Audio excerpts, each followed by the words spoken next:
Today, we're gonna look at the 3 keys to unlock the perfect leash walk with your dog. And at the end, I'm gonna give you a homework assignment so you can practice and you can achieve the perfect leash walk with your dog too.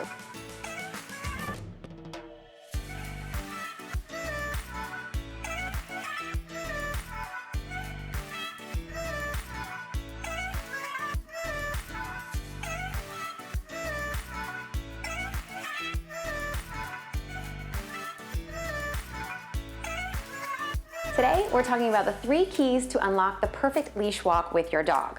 Now, perfect is pretty subjective, so just to be clear with communication, I'm gonna give you my definition.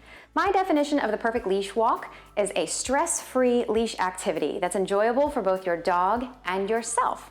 So the 3 elements that we're looking at today, those 3 keys, are going to be the mind, awareness, and the leash. And we'll talk about those a little bit further. But if you watch this video and you like it, please let me know by hitting the like button, and go ahead and subscribe if you want to learn more ways to build the bond with your dog and communicate with your dog. And don't forget to hit the notification if you want to see those pop up as they come available. All right, so we're gonna go get Blue Ivy, and we're gonna take a walk to demonstrate the 3 keys to unlocking the perfect walk.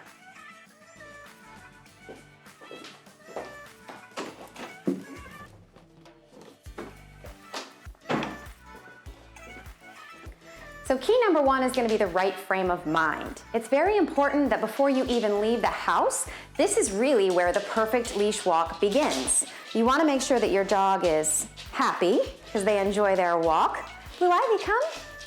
Good girl, sit. And you can see that Blue's happy. She's wagging her tail. She was taking a little nap and then she saw me grab the leash and decided to pop up because she's excited about it. But notice that in her excitement, she's gonna come say hi to all of you. In her excitement, she's not bouncing off the walls, she's not running around, she's not jumping on anyone. Overexcitement can lead to over-arousal, which sets them up for being in the wrong frame of mind when we exit one boundary and go into the next. So I want her to be ready and calm and relaxed so that we can enjoy our walk together.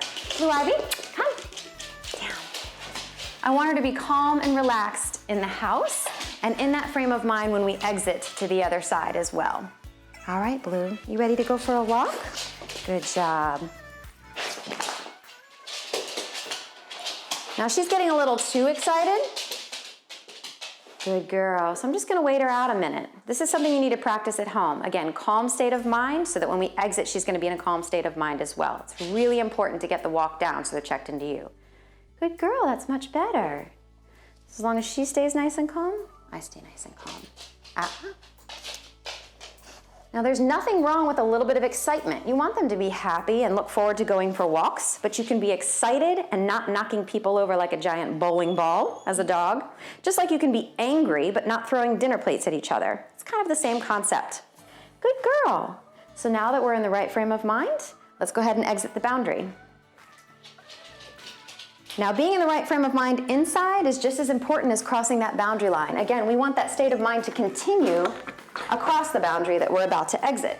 So when I walk up to this door, I want Blue to stay checked in with me, to stay calm, not overly excited. And if she's not, I'm gonna back away from that boundary and I'm gonna walk up to it over and over again until she is in that state of mind.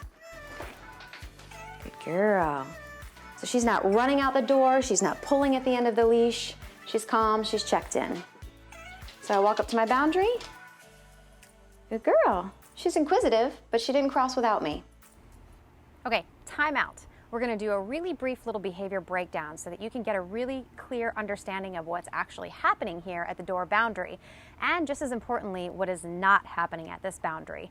Now, crossing this boundary, I'm being a leader to Blue Ivy. What that doesn't mean is I'm not trying to be the boss. I'm not asserting any dominance by stating that I always have to go first and she has to wait behind me or aside of me. In fact, it's quite the contrary. What I'm doing is actually leading by example. So it's about my state of mind and showing her what the perfect state of mind to be in going into the next environment. So again, it's leading by example so that she, as my dependent, as my dog, knows what to expect and knows the tone that's expected of her. The second thing that's happening here is this is an impulse control exercise. And that's even more important because impulsive behaviors in dogs are what lead to things like dog fights, dog bites, dog attacks, and all of these different issues that we see because impulsive behavior is basically acting without thinking.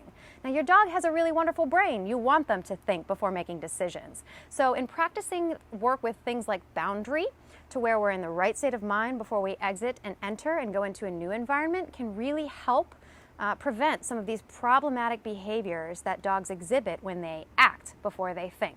Okay, let's get back to the walk. All right, Blue Ivy, you ready to go for a walk? Good girl. Good girl. All right, so we're gonna continue that perfect state of mind that we've got going on, nice and calm.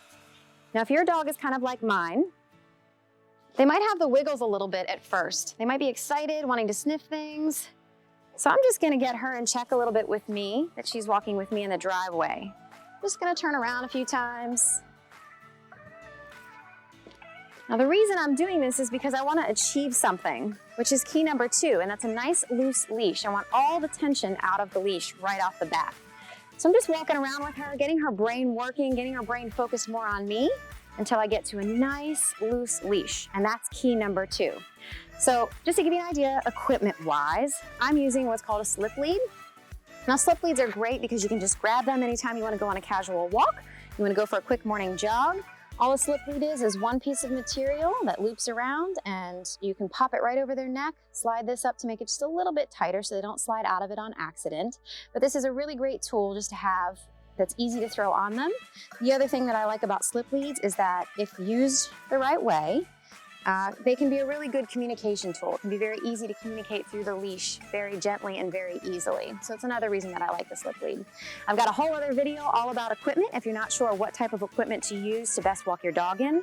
What I would tell you though is if you're not well practiced at leash walking and there's a lot of tension in the leash, don't start with a harness. A harness encourages pulling. So if you're working on getting to the perfect leash walk with your dog, make sure that you use something like a slip lead or a martingale collar and not a harness. All right, so now that we're a little bit more loosened up, let's go for a walk.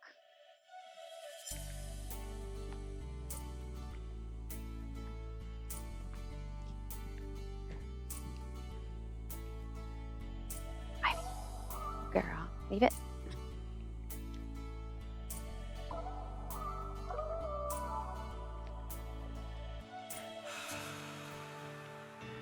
Now in sticking with key number 2, a nice loose leash, I want to maintain that all throughout the walk. So Ivy here, she's not walking in a perfect tight heel. She's a little bit ahead of me. She can sniff around, she can check out the birds, but at the same time, her leash still remains in this nice loose position. Now if you can see here, there's kind of a shape to the leash. That shape we refer to as a J. So if I'm looking at the leash from behind, I see this nice J shape, which gives me that nice even curve to let me know that there's no tension.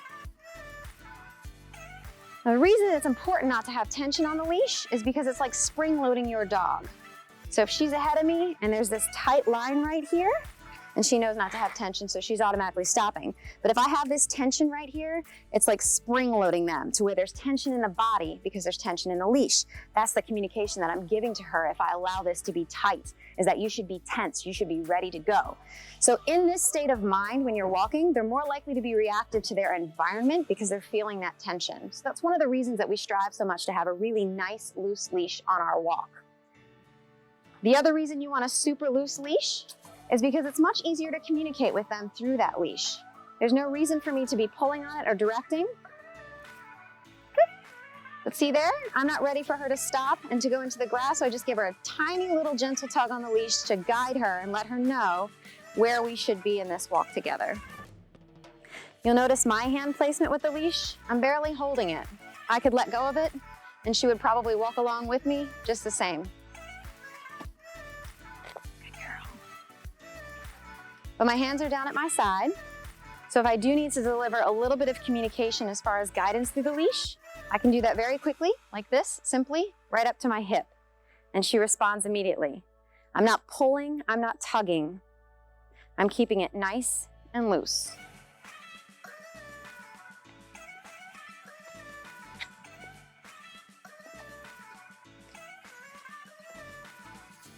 Good girl. Good girl.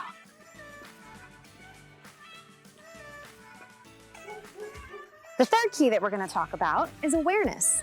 Now remember that you're walking as a team. This is a beneficial mutual relationship.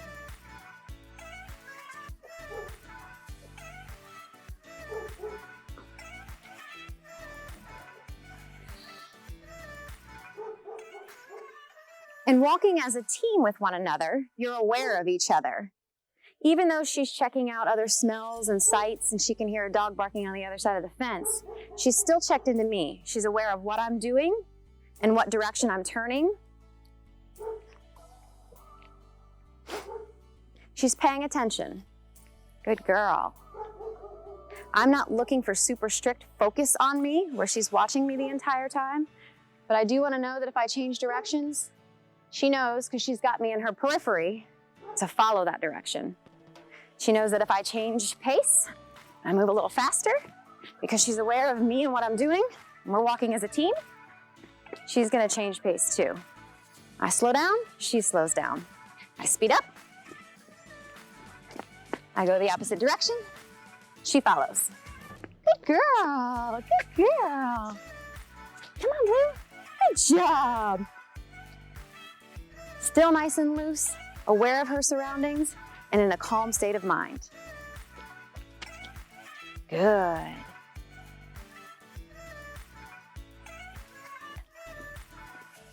Good girl. It's so important for them to be checked in with you, to be looking to you as the leader, and that you're able to effectively communicate through this leash guidance. You can see there as a good example, came across a stop walk where there was a car, so much texting and driving and everything else going on. You never know when people are actually paying attention, so it's important that your dog stays checked in with you for safety. Good girl.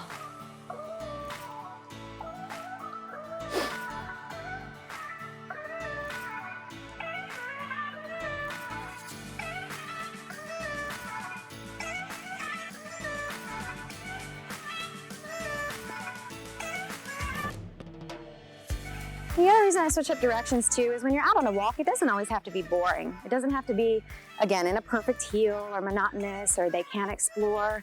You kind of want to make it fun every once in a while.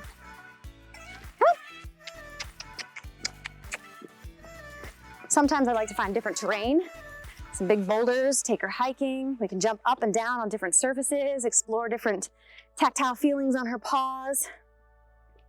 Just make it more fun.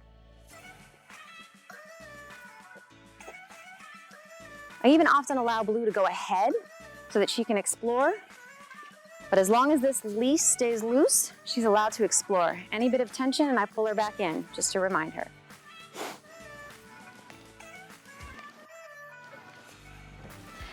Now, if your dog doesn't look anything like walking on a leash, not to worry.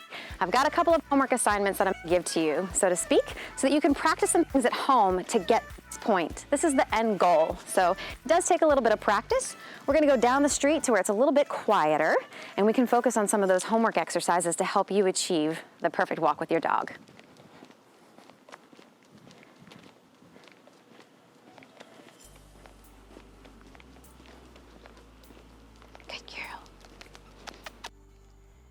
Okay, so now we took a walk down the street a little further to get to a quieter area so we can practice some homework exercises. Hopefully the lighting's a little bit better down here so we can demonstrate clearly for you guys.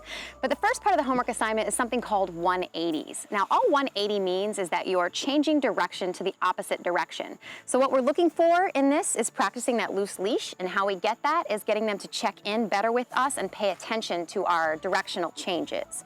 So let's take a look at what that looks like in practice. Good girl, Blue, you ready? Come on. So I'm just gonna walk casually, and I'm gonna change directions. Now I'm gonna do this over and over again, because she's gonna get the idea that, oh, she's not walking in a straight, boring line. I need to pay attention to where she's going. So the more you do this and the more you practice, the more they're gonna stay focused on you and change direction with you. So I can walk around the tree. Whoops, come here, we got you caught. Fix it, good girl.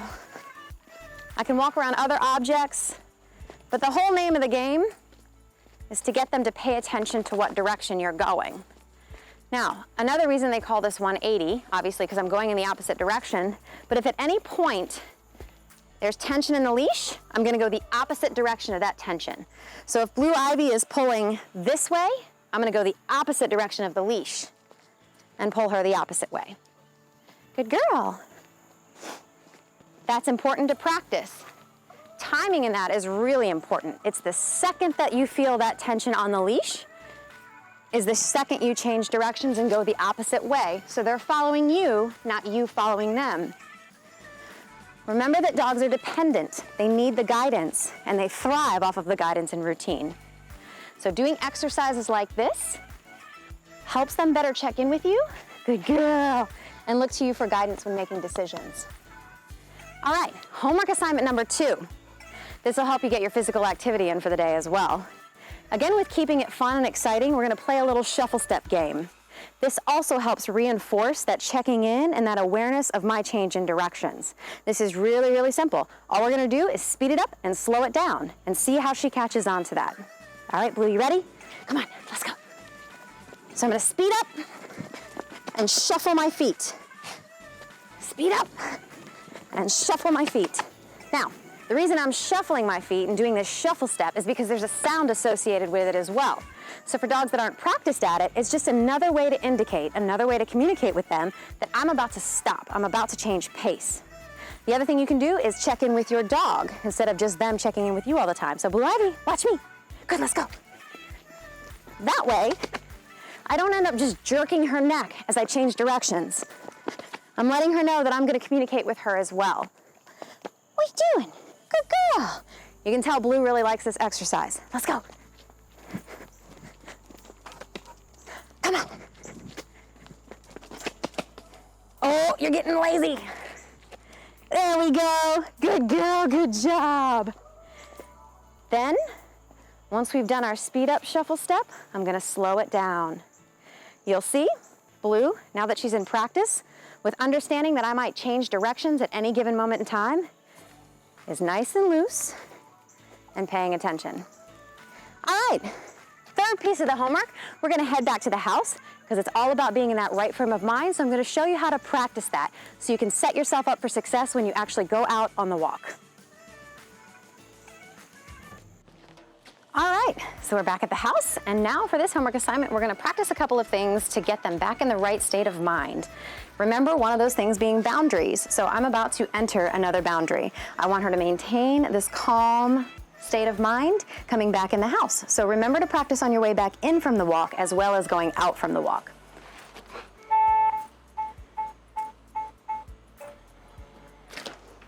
For entering and exiting, your dog should be behind you or in a nice heel to let them know that you're guiding, you're the leader, and they're following you. Good girl, Blue.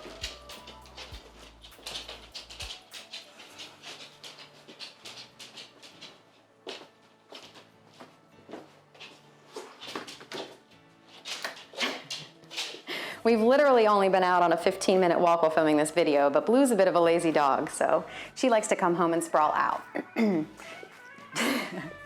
Now for this homework assignment, what you're gonna do is practice emulating what it's like to get things ready to go out. We use this technique a lot with dogs with anxiety, if they have separation anxiety. If you take your dog for walks at greenways, you go hiking with them elsewhere, you can grab your keys to practice with this exercise, or if you walk them in the neighborhood, just grab your leash. So what we're gonna practice doing is putting our leash back where it goes. For me, quick and easy in the closet. And I'm gonna simulate the things that I do when we're getting ready to go for a walk. Now, with most dogs, you can typically get them pretty excited once again, but as you can see, this is Blue. She's a pretty lazy dog, so she may or may not get excited about the fact that I'm grabbing the leash because she just got to go for a walk already. But all you're gonna do is practice over and over again. I'm gonna go over here, I'm gonna grab my leash and pull it out. If your dog runs around, jumps, bounces, we're gonna wait for that calm state of mind, and we're gonna practice this over and over and over again.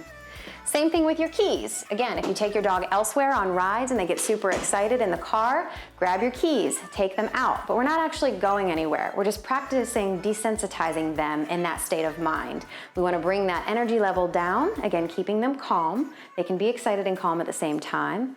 And then working on exiting with that same frame of mind. So even though I'm gonna grab my keys a bunch of times, even though I'm gonna grab my leash a bunch of times, I'm not actually going anywhere. I'm just desensitizing them so it brings that energy level back down. As you can see, Blue has no problem bringing her energy level down. Thanks for watching. If you have any questions or comments or want to know a few different ways that you can desensitize them or help keep them calm in the household and get them in the right frame of mind, you can put those comments below and I'll try to answer those questions for you. And then you can also check out our other video on equipment, types of leashes and collars that you can use for your type of dog. And then lastly, we're going to do a video, we've got one out there, on how to replicate some of those skills that help you get to that leash walk. But for now, practice the homework, see how that goes, and good luck.